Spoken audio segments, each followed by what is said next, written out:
Jharkhand বর্ডারগুলো seal করা হয়েছে, আমি খুব একটা জানি না। তবু আমি পরবর্তীকালে জিজ্ঞাসা করে যেটা জেনেছি যে বিবিসি জল ছাড়ার জন্য যে বন্যা পরিস্থিতি, আমাদের নিরীহ মানুষ যারা মেদিনীপুর, বিশেষ করে ঘাটাল তাটাল পাঁশকুড়া এগুলোতে প্রবল বন্যা হয়েছে। খুবই ভয়াবহ ব্যাপার, এ বিষয়ে কোনো সন্দেহ নেই। তো আমি যেটা শুনেছি যে ওই ঝাড়খণ্ডের বর্ডার সিল করে ওই ডিভিসির জল ছাড়ার বিষয়টা কিভাবে সম্পর্ক আছে আমি ঠিক বুঝতে পারছি না। তার কারণ দামোদর ভ্যালি কর্পোরেশনের সঙ্গে ঝাড়খণ্ড সরকারের কোনো সম্পর্ক থাকার কথা নয়। কারণ আমি যতদূর জানি যে এই দামোদর নদ প্রচুর বন্যা হতো আগে, অনেকগুলা গুরুত্বপূর্ণ সাল আছে, 1923, 1935, 1943 প্রচুর বন্যা হয়েছে। সেই সময় সাধারণ মানুষের ক্ষোভের ফলে সেই বন্যা নিয়ন্ত্রণ করার জন্য একটা কমিটি করা হয়েছিল, যেটাকে দামোদর ফ্লাড ইনকোয়ারি কমিটি বলা হতো। তৎকালীন মহারাজা বর্ধমানের এবং আমাদের পদার্থবিদ বিশিষ্ট বিজ্ঞানী ডক্টর মেঘনাথ সাহার নেতৃত্বে, এবং তারা ইনকোয়ারি কমিটি করে তাতে একটা রিপোর্ট দেয়, এবং সেই রিপোর্ট অনুযায়ী যে আমেরিকাতে যে টিভিএ আছে, অর্থাৎ টেনেসি ভ্যালি অথরিটি, সেই আদলে একটা অথরিটি করার কথা, যেখানে ড্যাম, জলের রিজার্ভার ইত্যাদি তৈরি করে একদিকে যেমন মাল্টিপারপাস কাজ হবে, তেমনি অপরদিকে বন্যা নিয়ন্ত্রণও করা যাবে। মূলত বন্যা নিয়ন্ত্রণের জন্যই ডিভিসিটা করা। এবং এখানে পরিষ্কার সেই সময় যে চুক্তি হয়েছিল তাতে দুই রাজ্য সরকার, তৎকালীন বিহার এবং পশ্চিমবঙ্গ এবং কেন্দ্রীয় সরকার, এই তিনজনের একটা চুক্তি ছিল, যারা তিনজন জয়েন্টলি এটা তৈরি করবে এবং সব ব্যাপারটা নিয়ন্ত্রণ করবে। এইভাবে দামোদর ভ্যালি কর্পোরেশন পাওয়ার ডিপার্টমেন্টের আন্ডারে, সেন্ট্রাল গভর্নমেন্টের, আমরা জানি।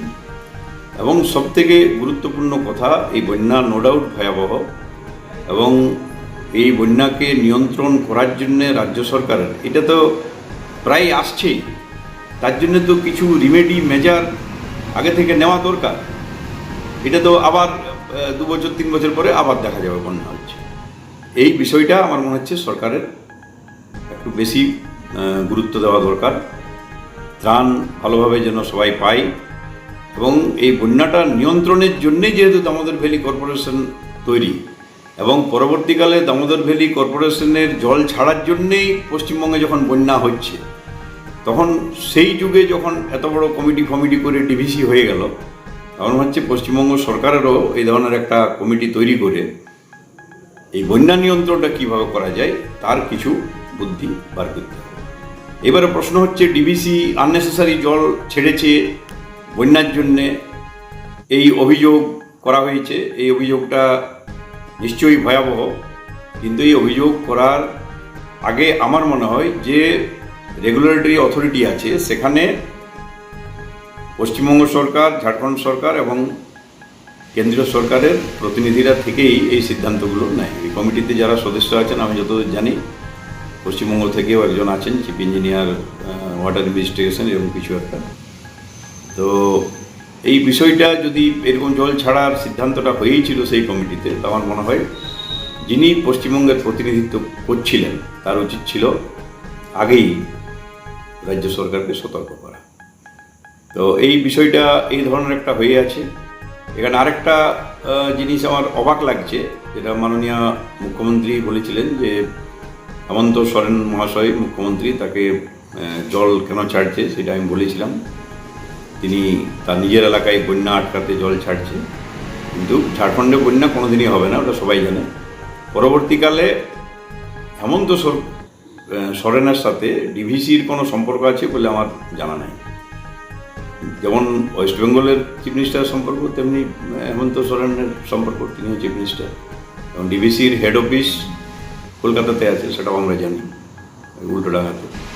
এখন আমার প্রশ্ন হলো যে হঠাৎ করে তিনি বলে বসেছেন যে ডিভিসির সাথে সম্পর্ক আমি রাখবো কি না এই ব্যাপারে আমাকে ভাবতে হবে। তো এটা মনে হয় কথাটা ঠিক নয়। মানে ডিভিসির দ্বারা যে বন্যা হচ্ছে এটা কিভাবে নিয়ন্ত্রণ করা যায় সেই নিয়ে জোরালো আলোচনা হওয়া দরকার। কিন্তু সম্পর্ক রাখবো কি রাখবো না এটা করলে তো তাহলে ওই ঝাড়খণ্ডেরই জয় হবে, কারণ ওরা তো বলছিল যে ডিভিসি অফিসটা রাঁচিতে আসুক, ওরা তো বলছিল অনেক কিছু, তাহলে ওইগুলো যাবে। তো এটা ঠিক নয়। আর ডিভিসির দ্বারা পশ্চিমবঙ্গের মানুষের বন্যা হয়েছে এটা একদম ঠিক, কিন্তু তার সঙ্গে ডিভিসি যখন বন্যা হয়নি তখনও ডিভিসির দ্বারা পশ্চিমবঙ্গের মানুষ অনেক উপকৃতও হয়। থার্মাল পাওয়ার স্টেশন আছে, এই পাওয়ার সাপ্লাই করে দুর্গাপুর, আসানসোল এইসবগুলোতে অনেক কম রেটে, তো এগুলোও আছে।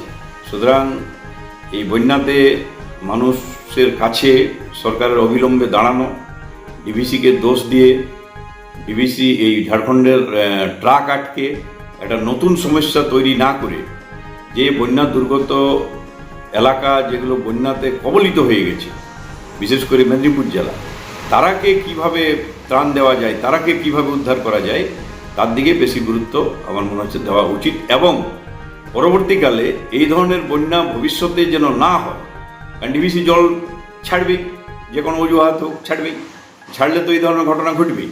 তাহলে এটার পার্মানেন্ট নিয়ন্ত্রণ কি হবে সেই নিয়ে কোনো বিশেষজ্ঞ কমিটি গঠন করে এটার একটা পার্মানেন্ট রিমেডি দরকার। আমি যতদিন থেকে শুনছি ওই শুধু বন্যা হচ্ছে ডিভিসি ছাড়ছে, তাহলে এটার রিমেডি কি? এই রিমেডিটাকে একটু রাজ্য সরকারের ওয়াচ করা দরকার, একটা অভিজ্ঞতা টিম নিয়ে, যেভাবে ওটা তৈরি হয়েছিল।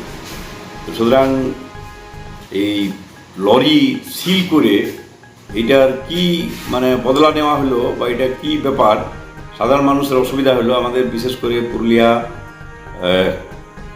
অনেকটা কিছুটা পুরুলিয়াটাই বেশি, বাঁকুড়াও কিছু আছে। এই যে ঝাড়খণ্ড এরিয়াগুলো, ঝাড়খণ্ড বর্ডারের যেগুলো আছে, ঝাড়গ্রাম আছে, মেদিনীপুর আছে, এই বর্ডারগুলো কিন্তু এখানের বেঙ্গলের মানুষও প্রচুর যাওয়া আসা করে, সব করে। এটা একটা পরস্পরের মধ্যে সম্পর্কও একটা চিড় ধরবে।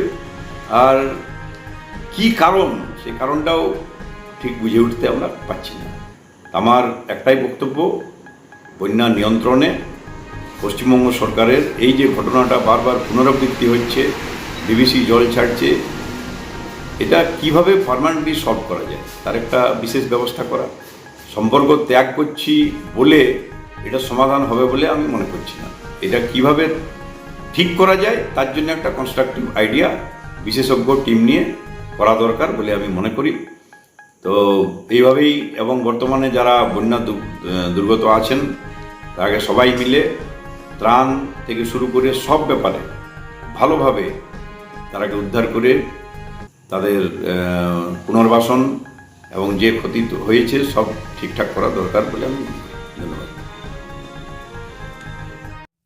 तो ये ऑनलाइन बॉललाइन को मारो गोली और MR कम्युनिकेशन से आज ही बढ़िया सा फोन ले आओ। अरे वाह, तुमने तो मेरी बात बड़ी आसानी से बना दी। मैं आज ही MR कम्युनिकेशन से संपर्क करता हूँ। इनका कोई नंबर है क्या? हाँ भाई, 9323285050 पे कॉल करो या स्क्रीन पे दिए एड्रेस पर विजिट करो, आपको सारी जानकारी मिल जाएगी।